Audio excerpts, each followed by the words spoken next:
I was 89 years old when the wolves came. Not 90, that's what the newspapers said later, but they got it wrong, like they always do. I'd just turned 89 that September, and it was November when it happened. Cold like you city people can't imagine. Cold that makes your breath freeze before it leaves your lips. Cold that turns your eyelashes to ice if you blink too slow. My name is Klavdiya Nikolaevna Popova, and I've lived in Yakutia my whole life. Born here in 1934, raised here, married here, buried my husband here.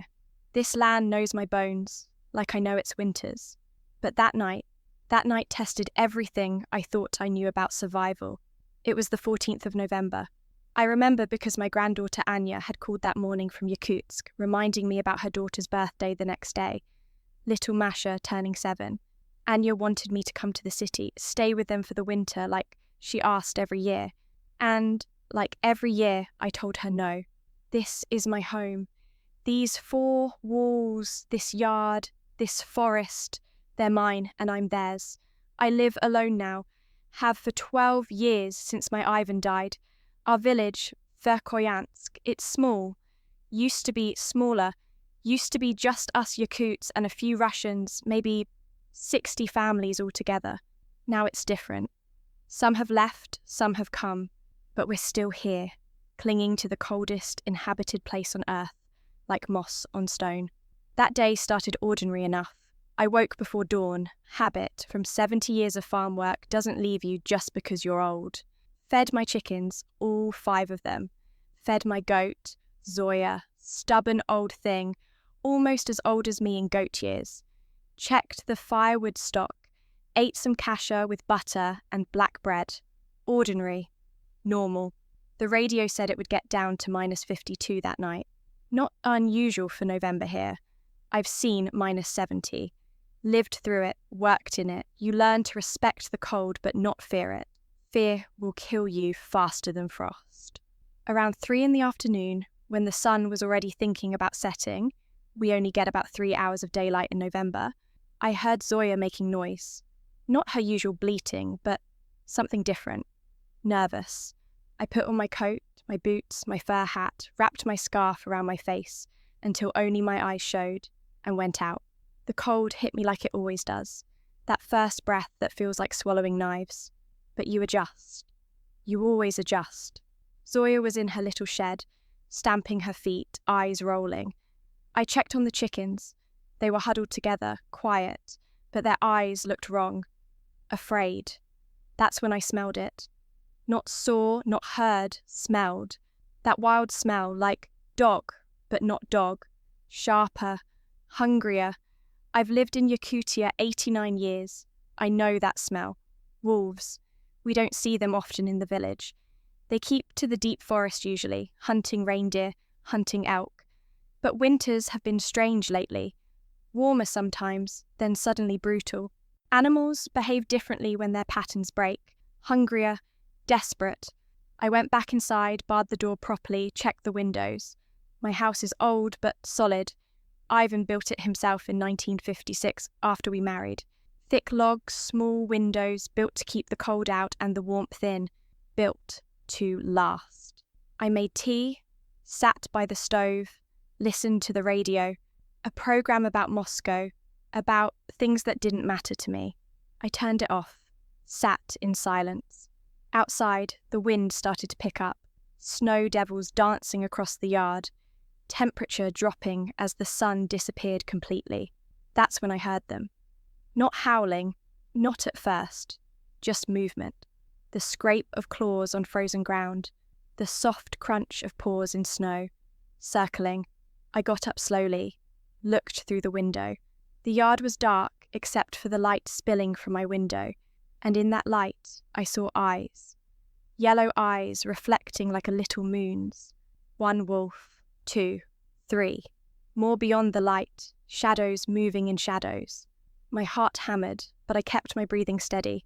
Panic is a luxury you can't afford in Yakutia. Panic makes you stupid, and stupid makes you dead. I counted what I had. A sharp knife, a hatchet for the splitting kindling. No, gun. Ivan's old rifle broke years ago, and I never replaced it. Never needed to until now. The chickens started screaming. High, terrible sounds. The wolves had found their coop. I heard wood splintering, heard my birds dying. Each sound was a little death, a little piece of my life being torn away. Those chickens, I'd raised them from chicks. Knew each one by sight, by personality. Masha, the bossy one. Tanya, who always roosted on the left. Katya, Svetlana, Olga. All gone in minutes. I stood at my window, watching shapes move through my yard, dark forms tearing into my chicken coop. Part of me wanted to rush out to save them, but that was foolishness talking. Those chickens were already dead.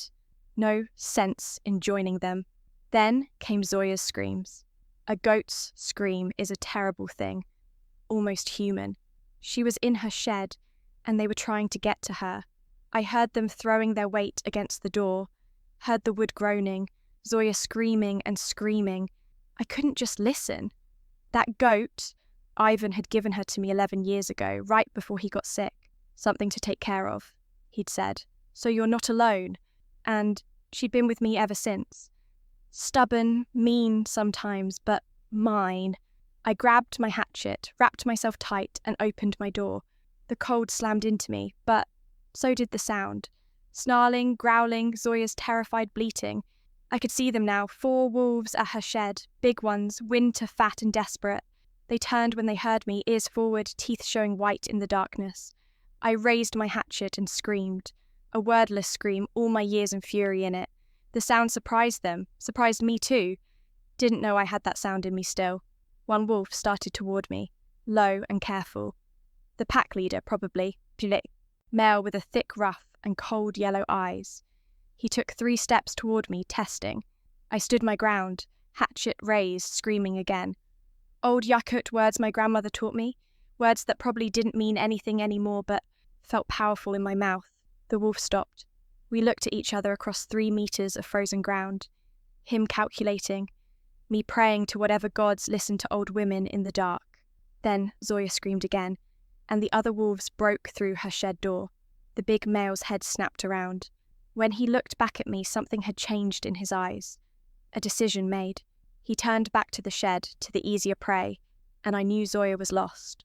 I ran back inside, slammed my door, barred it. Stood there, shaking, from cold, from fear, from age. My heart felt like it would crack my ribs. I'm 89 years old. I've buried my husband, 2 of my children, my parents, my siblings. But standing there listening to Zoya die, I cried. When the sound stopped, I looked out the window again. The wolves were feeding. 4, no, 5 of them now. One had dragged what was left of Zoya into my yard. They were tearing her apart under my kitchen window. I turned away, made more tea with shaking hands, tried to think. They'd eaten now. They should leave. That's what wolves do. They eat and move on. But an hour passed, then 2. I kept checking the window. They were still there, lying in my yard, in Zoya's shed, around the chicken coop. Not sleeping exactly, but resting. Like they'd decided this was a good place to stay. The temperature kept dropping. My stove burned hot, but I could feel the cold pressing against the walls, finding every tiny crack. -52, the radio had said. Might be colder now. I tried to sleep in my chair, but every sound brought me awake. The wind, the wolves moving outside, the house settling in the cold. Around midnight, I heard scratching at my door. Long, deliberate scratching. Testing, looking for weakness. I got up, put more wood on the fire. Checked the bar on the door, checked the windows. Everything secure. The scratching continued, then stopped. Started again at a window. Stopped. Started at the back door. They were searching. Systematic. Intelligent. This is what people don't understand about wolves. They're not just hungry. They're smart. Pack hunters who can plan, who can test defences, who can wait. I sat back down, hatchet in my lap. If they got in, I'd make them pay for it. I might be old, but I grew up in hard times. Survived the war years, survived the Soviet times, survived winters that killed stronger people than me. I wasn't going to make it easy for them. Around 2 a.m, something changed. The wolves started howling. First one, then the others joining in. Long, wavering howls that made my spine feel like ice. They weren't howling at the moon. There was no moon, just darkness and stars and cold. They were howling at each other, communicating. I'd heard wolves howl before, distant in the forest, but never like this. Never so close, never surrounding me. The sound went through the walls, through my bones, touched something old and afraid deep in my brain, the part that remembered when humans were prey. Then I heard new sounds, more wolves, coming from the forest, answering the calls. My heart sank. The pack was bigger than I'd thought. Much bigger.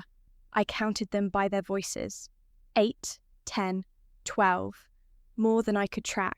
A huge pack, all gathering in my little yard, all focused on my house. This wasn't normal. Wolves don't usually act like this. Don't focus on human dwellings like this. But these weren't normal times. The winter had been harsh already, the prey animals scattered, and I was alone, isolated, easy prey if they could just get inside. I thought about Anya in Yakutsk, warm in her apartment, about little Masha who was turning 7 tomorrow, thought about how Anya would find out her grandmother had been killed by wolves. Would they find much of me? Would there be enough left to bury next to Ivan? No. I shook my head hard, pushed those thoughts away. I wasn't dead yet. Wasn't going to think like a dead woman. I inventoried everything useful. Hatchet, knife, a poker from the fire, firewood to use as clubs, boiling water on the stove, salt, pepper, anything I could throw in eyes. I was old and slow, but I was mean when I needed to be. Ivan used to say I was the toughest person he'd ever met, man or woman. I was going to prove him right. The wolves kept gathering. Through my window, I could see them now. The yard was full of dark shapes, eyes reflecting when they turned toward the light. Some were lying down. Some were pacing. One big male, maybe the same one from before, maybe different, sat directly in front of my door like a sentry. Around 4 a.m, they tried the door again, not scratching this time, throwing their weight against it. I heard the wood groan. The bar held, but barely. They hit it again. Again. The whole frame shuddered. I grabbed my kettle of boiling water, positioned myself. If they got through, I'd schooled the first one, go for its eyes with the knife, use the hatchet on the second. Might kill me in the end, but I'd take some with me. Then the attack stopped. Silence. I waited, water steaming in my hands. Nothing. I crept to the window, looked out. The wolves had moved back from the door. They were gathered now around something in the centre of the yard. The big male from before. I could see him clearly now in the starlight. Massive thing, must have weighed 70 kilos. He was on his feet, stiff-legged, staring toward the forest. Then I heard it. A sound that made even the wolves nervous. Something moving through the trees. Something big. A bear? In November? They should be denned up by now, sleeping through the winter. But I'd heard stories of bears that didn't den properly, that stayed active and got mean, got desperate. But no. The shape that emerged from the trees wasn't a bear. It was a reindeer, huge old bull, antlers like tree branches. It stumbled into my yard and I saw why it hadn't run. It was hurt, injured somehow, limping badly on one front leg. The wolves saw it too, forgot about me immediately. This was what they understood, what they were made for. Live prey in front of them, weak prey. The reindeer saw them and tried to run, but its leg gave out. It went down hard in the snow, struggling to get back up. The wolves spread out, circling, the pack working like it had practiced this 1,000 times. Which it had. This was what they did, what they'd always done. I should have looked away, should have just been grateful they were distracted.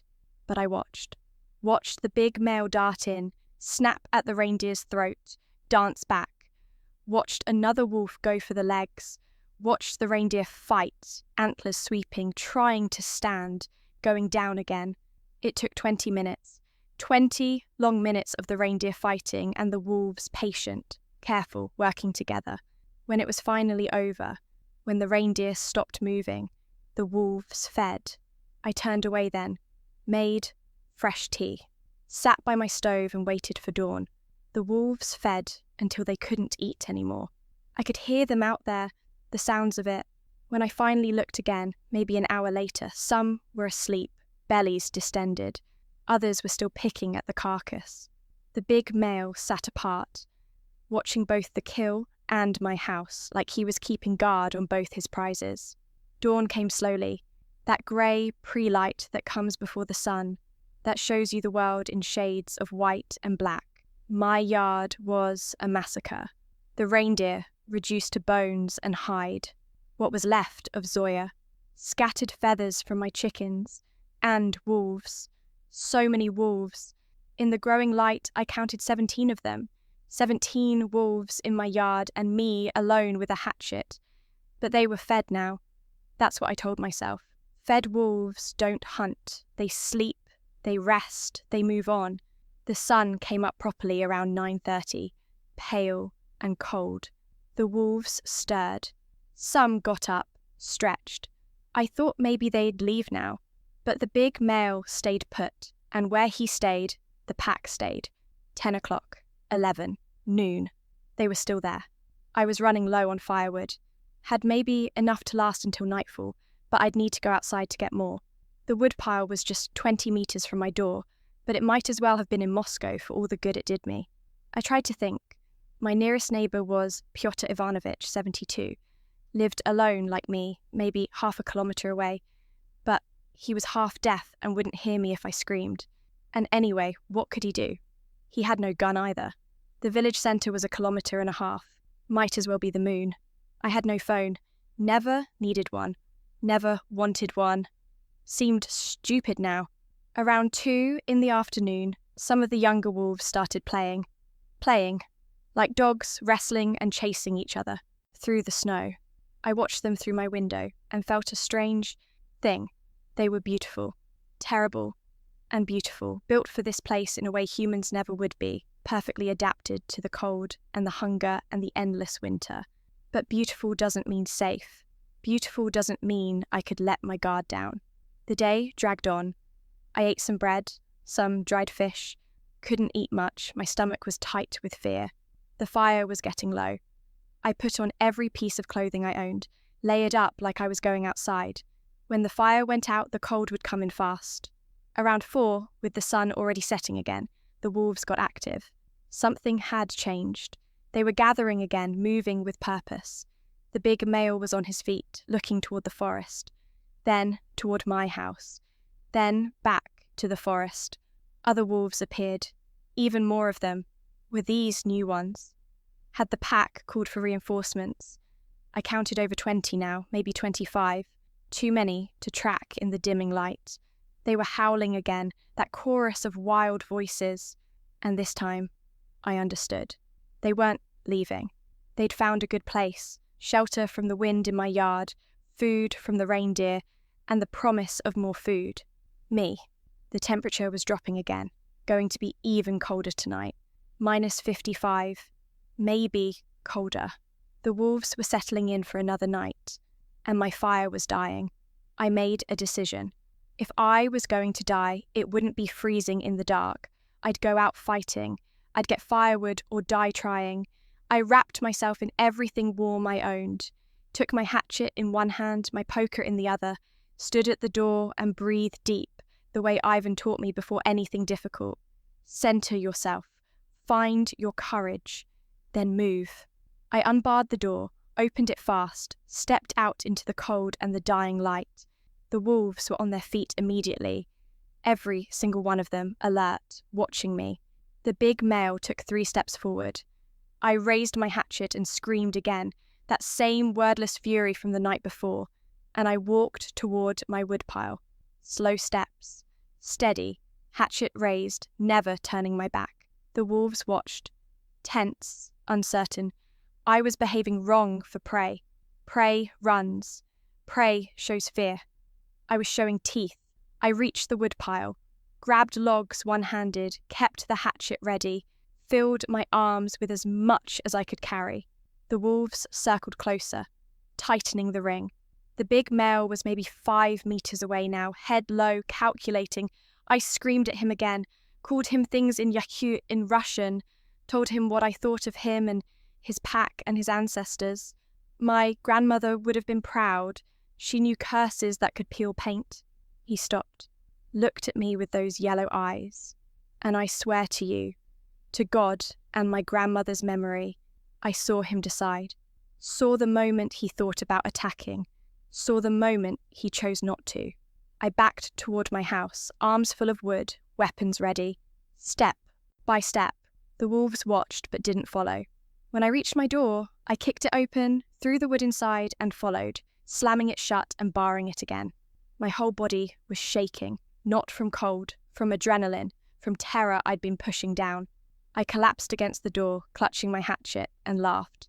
Crazy old woman laugh that scared even me. But I had firewood. I'd won that round. I built up the fire until it roared, until the room was almost too hot. Let them freeze outside. I was warm. Night fell completely. The wolves howled. I howled back, wild and defiant.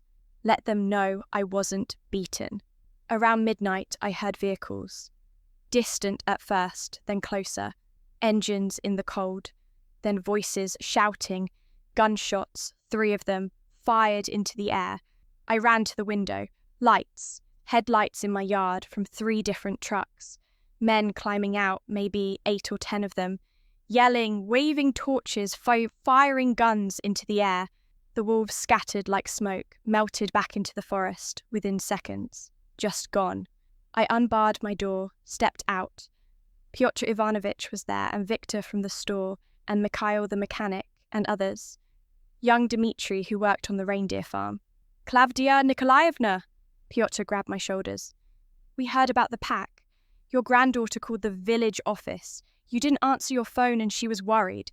They started calling around and we realized no one had seen you.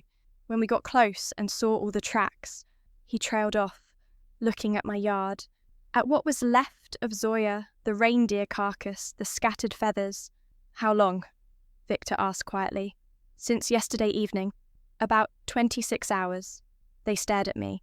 Then Mikhail laughed, short and sharp. 26 hours, alone, at your age. I'm only 89, I said. Not dead yet. They took me back to Pyotr's house, warm and safe, fed me hot soup and good bread, let me sleep in a real bed. In the morning, they went back to my place to assess the damage, to clean up, to make sure the wolves hadn't returned. The story spread. Newspaper people came from Yakutsk, from further, asked me questions, took my picture, got my age wrong, made me sound braver than I was. I wasn't brave. I was just stubborn, too stubborn to die on wolves' terms. The government sent someone to install a phone. Anya begged me again to come to the city. I said no again. This is my home. They rebuilt my chicken coop, reinforced it, got me new chickens, got me a new goat, though she's not Zoya and never will be. Young Dmitri checks on me twice a week now, makes sure I'm okay. The wolves? They moved on, back to the deep forest where they belong. I don't hate them. They're just wolves, doing what wolves do, trying to survive the same winter I'm surviving. Sometimes at night, when the wind howls, I hear them out there, distant now where they should be, and I howl back just a little, just to let them know I'm still here. I'm 90 now, actually 90 this time, as of last September. Still alive, still stubborn, still here in the coldest inhabited place on earth, in the house my Ivan built, on the land that knows my bones. The wolves taught me something that night. I thought I knew what survival meant. I'd lived 89 years in Yakutia after all. But they showed me there's survival, and then there's the will to survive. The absolute refusal to give up, even when you're old and alone and surrounded by teeth in the dark. Little Masha is 9 now. She asks me to tell her the story sometimes, when they video call. Tell me about the wolves, great-grandmother, she says. And I do. I tell her about being scared but standing anyway, about screaming defiance into the cold, about knowing when to hide and when to fight. Were you afraid? She always asks. Terrified, I always answer. But fear doesn't mean stop. Fear just means be careful. I'll stay here until I die, I think, until my bones join the bones of this land I love. And when I go, I'll go on my own terms. Not the wolves, not the colds. Mine. I'm Klavdiya Nikolaevna Popova. I'm 90 years old. I survived the wolves. And I'm still here.